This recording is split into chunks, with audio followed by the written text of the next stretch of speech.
Gagawa tayo ngayon ng Boston Cream Grey Ham.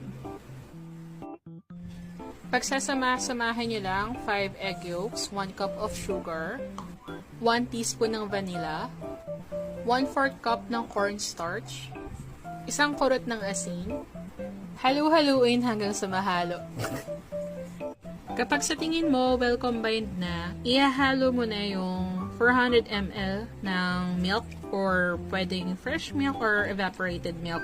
Ang ginamit ko rito ay fresh milk. Dahan-dahan mo lang siyang i-add, tapos ihahalo-halo mo lang.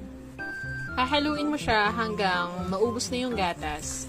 After nun, isasalang na natin siya sa apoy. Low to medium heat lang to. Talagang hahaluin mo siya hanggang sa lumapot para maiwasan natin yung sunog sa ilalim. Pag ganyan yung consistency ng cream natin, pwede na yan. Para sigurado